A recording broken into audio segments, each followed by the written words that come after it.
ഹരി ഓം. ധനുമാസത്തിലെ ആദ്യത്തെ 30 ബുധനാഴ്ചയാണ് കുചേല ദിനം. സതീർത്ഥ്യനായ കുചേലനെ ദാരിദ്ര്യ ദുഃഖത്തിൽ നിന്ന് ശ്രീകൃഷ്ണൻ കരകയറ്റിയ സുദിനം എന്നാണ് കുചേല ദിനത്തെ വ്യാഖ്യാനിക്കുന്നത്. ഈശ്വരൻ നൽകിയ ദാരിദ്ര്യത്തെ പോലും പ്രസാദമായി സ്വീകരിച്ച് സന്തോഷത്തോടെയും ഭക്തിയോടെയും ആചാരാനുഷ്ഠാനങ്ങളോടെയും ജീവിക്കുന്നുവോ അവനാണ് യഥാർത്ഥ ഭക്തനെന്ന പാഠമാണ് ഈ ദിനം ഓർമ്മിപ്പിക്കുന്നത്. ശ്രീകൃഷ്ണ ഭഗവാന്റെ സഹപാഠിയും ആത്മസുഹൃത്തുമായിരുന്നു സുധാമാവ്. പഠനാനന്തരം ഇരുവരും രണ്ടു വഴിക്കായി. സുധാമാവെന്ന സാധു ബ്രാഹ്മണൻ ഗൃഹസ്ഥാശ്രമിയുമായി വേദം ഓതിക്കിട്ടുന്ന തുച്ഛമായ വരുമാനം കൊണ്ടാണ് സുധാമാവും കുടുംബവും ഉപജീവനം നടത്തിയിരുന്നത്. കീറിയ ചേല ഉടുത്തിരുന്നതിനാലാണ് സുധാമാവിന് കുചേലൻ എന്ന പേരു വന്നതെന്നും വിശ്വാസം. ദാരിദ്ര്യം കൊണ്ട് പൊറുതിമുട്ടിയപ്പോൾ സുധാമാവിന്റെ ധർമ്മപത്നി ആത്മസുഹൃത്തായ ദ്വാരകാധിപൻ ശ്രീകൃഷ്ണനെ നേരിൽ കണ്ട് സങ്കടം ബോധിപ്പിക്കാൻ ഭർത്താവിനോട് പറഞ്ഞു. അങ്ങനെയാണ് ചിരകാല സുഹൃത്തും സഹപാഠിയുമായ ഭഗവാനെ കാണാനൊരുങ്ങിയത്. കൃഷ്ണന് സമ്മാനിക്കാനായി കുചേലൻ കയ്യിൽ കരുതിയതാകട്ടെ ഒരു കിഴി അവൽ മാത്രമാണ്. അവിൽക്കിഴിയും ഓലക്കുടയുമായി കുചേലൻ ക്ഷീണിതനായി നടന്ന് ദ്വാരകയിലെത്തി.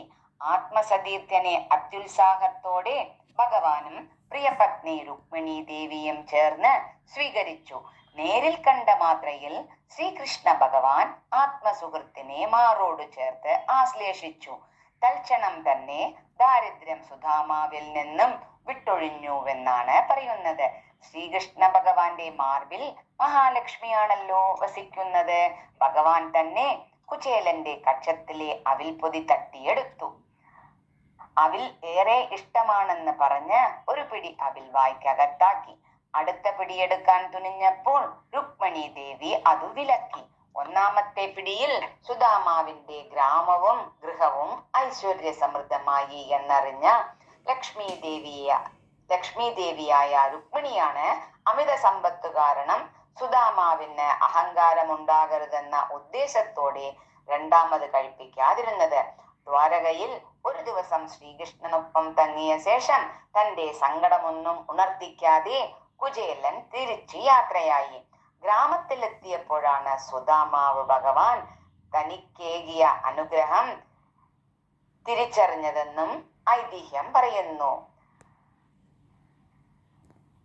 അതുകൊണ്ട് കുചേല ദിനത്തിൽ അവിൽ സമർപ്പണം ദാരിദ്ര്യ ദുഃഖത്തിൽ നിന്ന് മോചനം നൽകുമെന്നാണ് ഭക്തവിശ്വാസം. ഹരി ഓം.